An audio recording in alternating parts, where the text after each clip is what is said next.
അഷ്റഫുൽ ഖൽഖ് മുഹമ്മദ് മുസ്തഫ തങ്ങൾ പറഞ്ഞു പോയിക്കാൻ പറ്റില്ലേ? പറ്റൂല.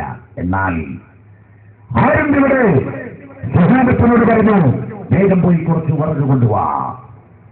വിറക് കൊണ്ടുവാ എന്ന് പറഞ്ഞപ്പോ ഈ സ്ത്രീ ചോദിച്ചു, അമ്മാന്റെ റസൂലേ എന്തിനാ വിറക്? വിറക് സത്യമുണ്ടോ? അള്ളാന്റെ റസൂലുണ്ട്.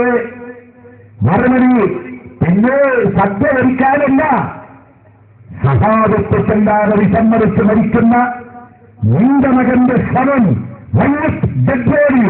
ഈ കാണുന്ന വിറകിലിട്ട് കരിച്ചു കളയാൻ. അത് കേട്ടപ്പോ ഞാൻ പുറത്തു കൊടുക്കില്ല എന്ന് പറഞ്ഞ ഹൽക്കബയുടെ മാതാവ് ഒരൊറ്റ കരുത്തിലാണ് ഹൃദയം പൊട്ടിപ്പോയി. പ്രസവിച്ച മാതാവിന്റെ ഹൃദയം തകർന്നു. അവരെന്ന് പറഞ്ഞത് അൽക്കമയത്ത പരിപാടിയാണെങ്കിൽ എത്ര മോശക്കാരനാണെങ്കിൽ അവനെന്റെ വയറ്റിൽ പറഞ്ഞവരുണ്ട്.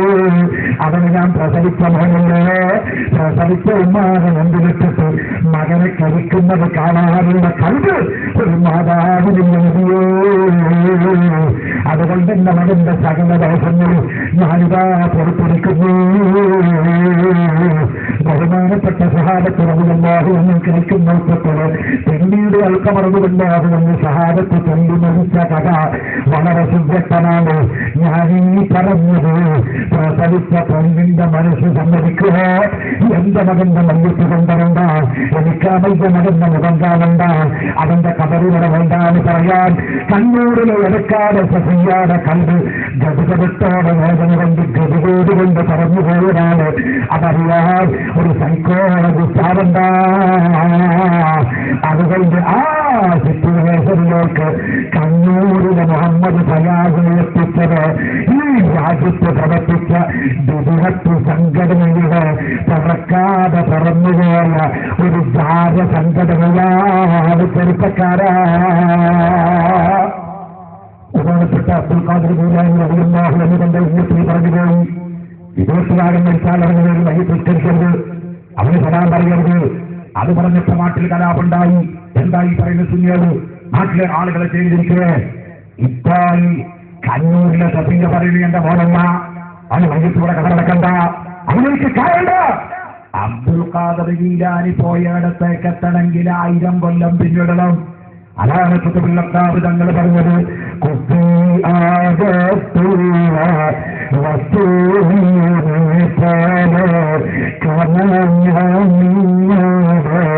കൈഭാഗം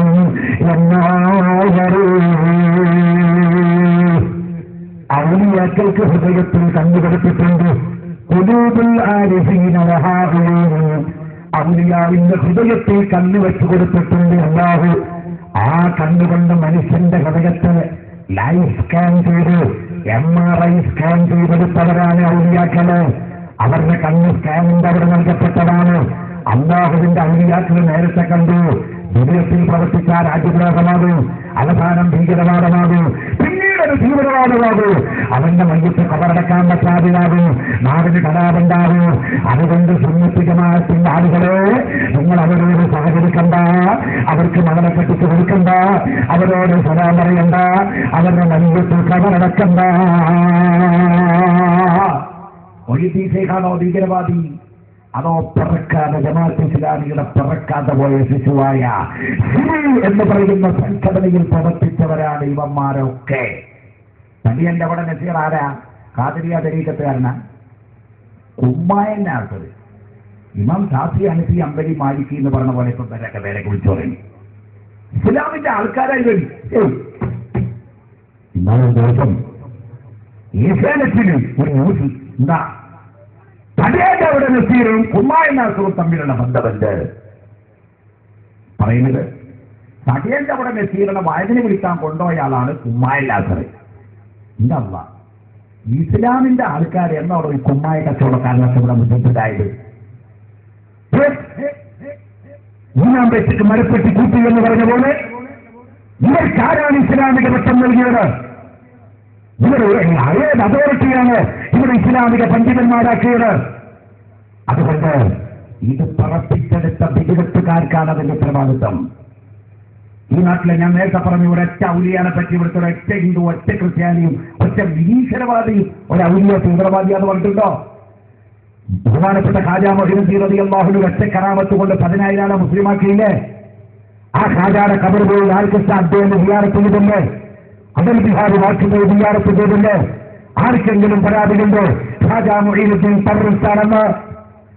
ഖറാമത്ത് കൊണ്ട് ആയിരക്കണക്കിന് ആളുകളെ ഇസ്ലാമികവൽക്കരിച്ച ആളുകളെ സംബന്ധിച്ച് ഈ രാജ്യത്തെ ജനാധിപത്യ മതേതരത്വ വ്യവസ്ഥന് പറയുന്നു അവർ ഈ രാജ്യസ്നേഹികളാണ്.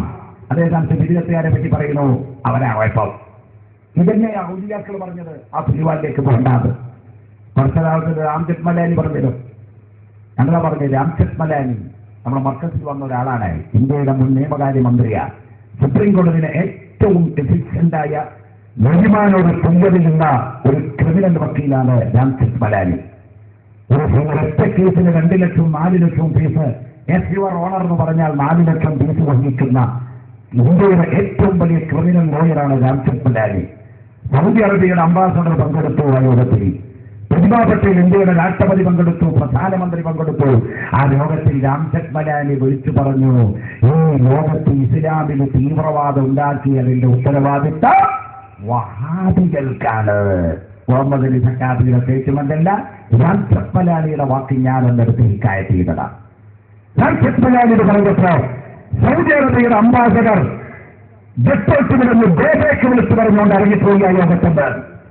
അവർ ആളെ വിളിച്ചാൽ പോലെ ഇതിന്റെ ഇടയിൽ കൂടെയാണ്, ഓണത്തിന്റെ ഇടയിൽ അപ്പുക തുറന്നിടത്തിന് ഓർമ്മ ഇത്ര വോൾട്ടേജിന് ഞാൻ വിളിക്കുമ്പോൾ ഉറങ്ങണേ ഗിന്നസ് ബുക്കിൽ വരുമോ പോകും പോലെ. ഗിന്നസ് ബുക്കിലേക്ക് കാരണം ഉറക്കുകുളിക കഴിച്ചാലും കൂടി ഈ സ്ഥലത്തിൽ ഓർമ്മ എടുക്കാറില്ല. അമ്മാതിരി ഒറ്റ ഞാൻ എടുക്കണം. എന്നിട്ട് അതിന്റെ ഇടയിൽ തുറക്കാന്ന് പറഞ്ഞ ഞാൻ ചെമ്മലാണ് എന്താ വിളിച്ചു പറഞ്ഞത്? കാന്തപുരം ഉസ്താദ് കൈക്കൂലി കൊടുത്ത് വഹിപ്പിച്ചതല്ല രാംജത്ത് മലാനിക്ക്. ഇന്ത്യയുടെ രാഷ്ട്രപതി പ്രതിഭാ പട്ടേൽ പങ്കെടുത്ത മീറ്റിംഗ്, സൗദി അറേബ്യയുടെ അംബാസഡർ പങ്കെടുത്ത മീറ്റിംഗ്, പ്രധാനമന്ത്രി മൻമോഹൻ സിംഗ് പങ്കെടുത്ത മീറ്റിംഗ്, ഈ രാജ്യത്തെ പ്രബലമായ രാഷ്ട്രീയ പാർട്ടിയുടെ ദേശീയ നേതാക്കൾ സോണിയാഗാന്ധി അടക്കമുള്ള പങ്കെടുത്ത മീറ്റിംഗ്. ആ മീറ്റിംഗിലാണ് രാംജത്ത് മലാനി പറയുന്നത്, ഇസ്ലാമിൽ തീവ്രവാദത്തിന്റെ വിത്തുപാകുന്നത് വഹാബികളാണ്, മുജാഹിദുകളാണ്. അടിവരയിടെയാണ് ഞാൻ അണ്ടർലൈൻ ചെയ്യാൻ. താരീഖുൽ മദീന ഖദീമൻ വഹദീസൻ എന്ന് പറഞ്ഞൊരു കിതാബ് സൗദി അറേബ്യയിൽ 50 റിയാൽ കൊടുത്താൽ കിട്ടും, ഇപ്പോഴും കിട്ടും. ആ കിതാബ് എന്നെടുത്ത് വായിച്ചവർക്ക് ഇവിടെ 1111 മുജാഹിദ് പ്രസ്ഥാനത്തിന്റെ നേതാവായ മുഹമ്മദ്, ആ മുജാഹിദ് പ്രസ്ഥാനം ലോകത്ത് ബീജാഭാഗം നൽകിയ മുഹമ്മദ് ബിൻ അബ്ദുൽ വഹാബ്, പഴയകാലത്തെ നജിബ്, ഇപ്പോഴത്തെ റിയാദ് പട്ടണമാണ് പഴയകാലത്തെ നജിബ്. ആ നജിബിൽ മുഹമ്മദ് ബിൻ അബ്ദുൽ വഹാബ് ജനിച്ച് ഈ നൂതനാശയം സൗദി അറേബ്യയിൽ പ്രചരിപ്പിച്ചപ്പോ അതിനെ എതിർത്തുപോലെ അഹിലുസുന്നത്തുകൾ ജമാഅത്തിന്റെ പണ്ഡിതന്മാരെ കൊന്നുകളഞ്ഞു. പോരാ ഹംസത്ത് ബിൻ അബ്ദുൽ മുത്തലിബ് റളിയല്ലാഹുവിന്റെ ഖബറിന്റെ കൊള്ളുന്ന ഉഹദ്, ആ ഉഹദിലെ ഹംസ റളിയല്ലാഹുവിന്റെ ഖബറിന്റെ മുകളിൽ പൗരാണിക കാലത്തൊരു വലിയ കുബ്ബയുണ്ടായിരുന്നു. ആ കുബ്ബയുടെ ചിത്രം ഈ കിതാബിലുണ്ട്, ഞാൻ പറഞ്ഞ കിതാബിലുണ്ട്. ആ കുബ്ബ അടിച്ചു പൊളിച്ച് നിരപ്പാക്കിയത് മുജാഹിദിന്റെ ഭരണം സൗദി അറേബ്യയിൽ വന്നപ്പോഴാണ്. ജന്നത്തിൽ ബഖീഇൽ ഉസ്മാനുവിന്റെ ഖബർ നമ്മുടെ നാട്ടിലെ ചീനാടത്ത് മക്ബറ കെട്ടിപ്പൊക്കെയുപോലെ കെട്ടിപ്പൊക്കുള്ളൂ. ആ ഖബറിന്റെ മുകളിൽ മനോഹരമായ കുബ്ബയുണ്ടായിരുന്നു. അത് തട്ടിപ്പൊളിച്ച് കളഞ്ഞത് ഈ ഭീകരവാദ സംഘടനയുടെ പ്രവർത്തനപരമായിട്ടാണ്. അതിന്റെ ബാക്കി പത്രങ്ങളാണ് ഇവിടത്തെ നാട്ടിൽ കടന്നു വിളിച്ചു പോകുന്നത്. ഞങ്ങൾ മമ്പുറത്തെ കാലം വിളിച്ചു കളയൂ, ഞങ്ങൾക്ക് റസൂലുള്ളാഹിന്റെ ഖബറും വിളിച്ചു കളയുമെന്ന് അവരുടെ തീവ്രവാദ ഭീകരവാദ ആശയം അറിയാതെയും അറിഞ്ഞൊക്കെ ചിലപ്പോൾ പ്രചരിപ്പിച്ച് കളയുന്നു മുസ്ലിംകളെ. അതുകൊണ്ട് ചെറുപ്പക്കാരെ, വിദ്യാസമ്പന്നരായ യുവാക്കളെ, നിങ്ങൾ ഭൗതികതയുടെ പേര് പറഞ്ഞ് ഒരു പുരോഗമനത്തിന്റെ പേര് പറഞ്ഞു, അന്ധവിശ്വാസത്തിന്റെ പേര് പറഞ്ഞു ഈ പ്രസ്ഥാനത്തിലേക്ക് പോയാൽ നിങ്ങൾ നാളെ നിങ്ങളുടെ വാപ്പാക്ക് കാണാൻ പറ്റാത്ത, നാട്ടിൽ കബറടക്കാൻ പറ്റാത്ത, നാട്ടിലേക്ക് മയ്യത്ത് കൊണ്ടുവരാൻ പറ്റാത്ത മകനെ സൃഷ്ടിക്കുന്ന അവസ്ഥ വന്നുപോകും, മക്കളെ സൃഷ്ടിക്കുന്ന അവസ്ഥ വന്നുപോകും. അതുകൊണ്ട് ആ പുരോഗതി കൊണ്ട അതേ ഔലിയാക്കൾ കാണിച്ചു തന്ന പുരോഗതിയാണ് ഒറിജിനൽ പുരോഗതി. അമ്പിയാക്കൾ കാണിച്ചു തന്ന പുരോഗതിയാണ് ഒറിജിനൽ പുരോഗതി.